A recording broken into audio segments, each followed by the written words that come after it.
Three men, three visions for Japan, three different paths to power. The story of Japan's unification is often summarized in a simple phrase. Nobunaga pounded the national rice cake. Hideyoshi kneaded it, and Ieyasu ate it. But this simplification obscures the complex personalities and dramatic personal stories that drove these men to reshape a nation through decades of blood and fire. Oda Nobunaga remains one of history's most enigmatic figures, brilliant and brutal in equal measure. Contemporary accounts describe him as tall and thin, with a piercing gaze that few could meet. He was a military innovator who embraced new technologies and tactics, but also a lover of arts who practiced tea ceremony and no theater. This same man who could compose elegant poetry also ordered the massacre of thousands of civilians and monks at Mount Hiei. Perhaps the most revealing glimpse into Nobunaga's character comes from his Song of Human Life, which he composed himself. Human life is but 50 years. In the universe, what is it but a dream? Life comes and goes in a moment. Like an illusion, thus we are here. These words reveal a man aware of life's transience, yet determined to leave his mark on the world, whatever the cost. When asked why he was so brutal in warfare, Nobunaga reportedly answered, "When you crush your enemies, you must crush them completely. If you stop halfway, they will rise up against you." This philosophy guided his rapid conquests across central Japan. While previous daimyo had been content to maintain a balance of power, Nobunaga sought total dominance. He revolutionized warfare not just through firearms, but through systematic destruction of enemy resources, burning fields, salting land, and demolishing villages to deny his opponents any means of resistance. Yet for all his military genius, Nobunaga failed to secure his legacy through proper succession planning. He was survived by several sons, but none had the ability or authority to immediately take control after his death. This vacuum allowed his ambitious general, Toyotomi Hideyoshi, to seize the initiative. If Nobunaga was fire, Hideyoshi was water, adaptable, persistent, and capable of finding any path to his goal. Contemporary accounts describe him as monkey-like in appearance, short, dark-skinned, with prominent facial features that became the subject of mockery from his enemies. Yet behind this unimposing exterior lay one of the most brilliant minds of the age. Hideyoshi's background as a peasant shaped both his strengths and weaknesses as a ruler. Unlike aristocratic daimyo, he understood the common people and implemented policies to protect farmers from the worst abuses of samurai. Yet he also craved legitimacy among the nobility, spending lavishly on palaces, tea ceremonies, and gifts to the imperial court in attempts to overcome his humble origins. His relationship with the tea master Sen no Rikyu illustrates this complexity. Rikyu advocated for the aesthetic of wabi-sabi, finding beauty in simplicity, imperfection, and impermanence. Under his influence, Hideyoshi would sit in a small, plain tea room, drinking from unadorned bowls. Yet the same Hideyoshi built a portable tea room covered entirely in gold leaf and constructed Osaka Castle, the largest and most expensive fortress Japan had ever seen. Despite his achievements, Hideyoshi's final years were marked by increasingly erratic behavior. The failed invasions of Korea drained Japan's resources and manpower. His purges of potential rivals grew more paranoid and vicious. Most tragically, his obsession with establishing a dynasty led him to father a son, Hideyori, at age 58, too late to see the boy grow to adulthood before his own death. On his deathbed, Hideyoshi made his generals swear loyalty to his 5-year-old heir. But oaths made to a dying man seldom survive the realities of power, as Tokugawa Ieyasu would soon demonstrate. Of the three unifiers, Ieyasu is perhaps the hardest to know intimately. While Nobunaga and Hideyoshi were flamboyant characters who left strong impressions on everyone they met, Ieyasu cultivated inscrutability. "The wise hawk hides its talons," he reportedly advised his sons. What we do know reveals a man shaped by adversity from childhood. Taken hostage at age 6, separated from his family, and raised among strangers, young Ieyasu learned early that survival often meant suppressing one's true feelings and adapting to circumstances beyond control. When his wife and eldest son were accused of conspiring against Nobunaga, Ieyasu acquiesced to their punishment. His wife was executed, and his son forced to commit suicide.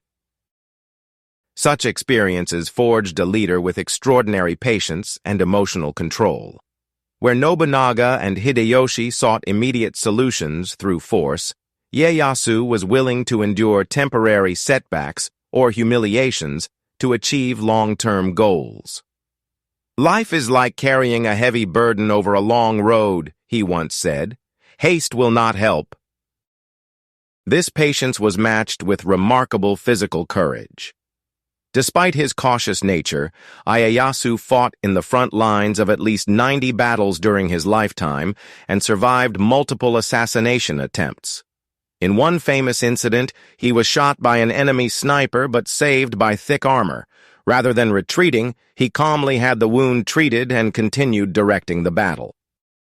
Even in victory, Ieyasu's pragmatism prevailed. After Sekigahara, he could have ordered the immediate destruction of the Toyotomi clan. Instead, he allowed Hideyori to retain Osaka Castle and some lands, waiting 15 years before making his final move. This delay allowed resentments to cool and potential opposition to fragment, ensuring that when the final confrontation came, it would be decisive. The contrast between these three men extends to their deaths and legacies. Nobunaga died by his own hand in a burning temple, betrayed by one of his most trusted generals at age 47. Hideyoshi succumbed to illness at 62, his grand ambitions for continental conquest unfulfilled, and his son's future uncertain. Ieyasu alone died peacefully at 73, his power secure and his family dynasty established for centuries to come. But beyond these three titans of the Sengoku period, thousands of other stories unfolded, tales of courage, treachery, sacrifice, and survival that bring this era to life. Consider Date Masamune, the one-eyed dragon of northern Japan. Having lost an eye to smallpox as a child, Masamune turned his disability into a fearsome persona, wearing a crescent moon helmet and leading charges with reckless courage. When his own mother tried to poison him in favor of his younger brother, Masamune executed both his brother and his disloyal retainers, but spared his mother out of filial piety. He would later become one of Ieyasu's most valuable allies at Sekigahara. Or Hojo Ujiyasu, who defended his domain against the combined forces of the Uesugi, Takeda, and Imagawa clans simultaneously. When asked how he achieved what seemed impossible, he replied, "When the enemy is united, divide them. When divided, unite against them." His strategic genius maintained the Hojo clan's power for decades until Hideyoshi's overwhelming force finally compelled their surrender. Women, too, played crucial roles in this male-dominated world.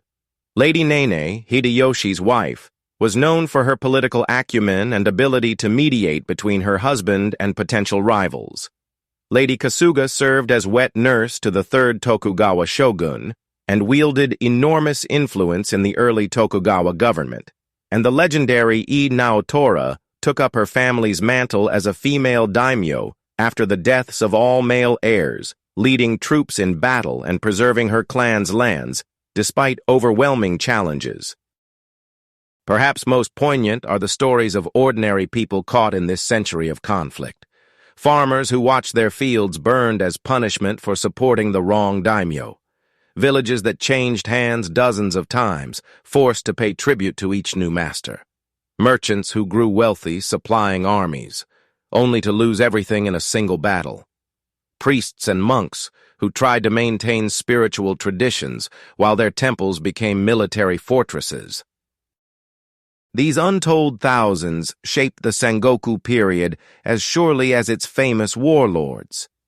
Their resilience in the face of constant warfare, their adaptability to shifting political realities, and their preservation of culture and community despite overwhelming obstacles represent the true triumph of the Japanese people during this tumultuous age. The Sengoku period fundamentally transformed Japan from a decentralized feudal society into a unified nation with a strong central government. This unification created the conditions for Japan's later emergence as a modern power. Despite, or perhaps because of, its brutality, the Sengoku period has been mythologized in Japanese culture as a time of ultimate loyalty, martial valor, and tragic heroism. Modern Japan still bears the imprint of this formative era. The samurai emphasis on loyalty and self-discipline evolved into the corporate culture that drove Japan's economic miracle. The pragmatic adoption of foreign technology while maintaining cultural identity, exemplified by Nobunaga's embrace of European firearms, reappeared during the Meiji period and again after World War II. Even in popular culture, the shadows of the Sengoku period loom large. Contemporary films, anime, manga, and video games continue to reinterpret these historical figures for new generations. Nobunaga appears in dozens of works, sometimes as a visionary hero, other times as a demon king. Hideyoshi and Ieyasu receive similar treatment, their complex legacies simplified or exaggerated to serve modern storytelling needs. For Americans, the Sengoku period offers fascinating parallels to Western history. It coincided almost exactly with the European Renaissance and early colonial period. While Columbus was discovering the New World, Oda Nobunaga was revolutionizing warfare with firearms. As Shakespeare wrote his plays in Elizabethan England, Tokugawa Ieyasu was establishing the shogunate that would rule Japan for 250 years. Yet unlike European history of the same period, the Sengoku era remains relatively unknown to Western audiences, an untapped reservoir of dramatic stories that rival any fictional epic. The rise and fall of powerful clans, unexpected betrayals, unlikely heroes, tragic defeats, and hard-won victories form a narrative tapestry as rich and complex as any in world history. In the end, the story of the Sengoku period is the story of Japan itself, a nation forged in fire, tempered by adversity, and ultimately unified through the vision and will of extraordinary individuals. From the chaos of civil war emerged a society that valued order, harmony, and stability above all else. The peace established by the Tokugawa shogunate would last for 2.5 centuries, the dividend paid for 100 years of blood. As we look back across the centuries at these distant figures, Nobunaga the innovator, Hideyoshi the risen commoner, Ieyasu the patient spider, we see not just the architects of Japan's unification, but reflections of universal human qualities: ambition and restraint, brilliance and brutality, vision and pragmatism.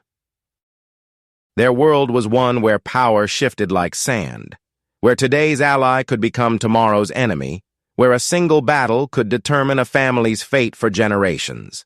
It was a time when the strong devoured the weak, when loyalty was both the highest virtue and the scarcest commodity, when men risked everything for the chance to reshape a nation.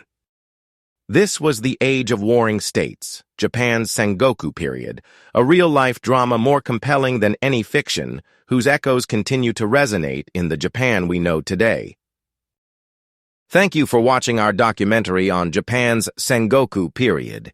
If you enjoyed this exploration of Japanese history, please consider subscribing to our channel for more content on Japan's fascinating past and culture.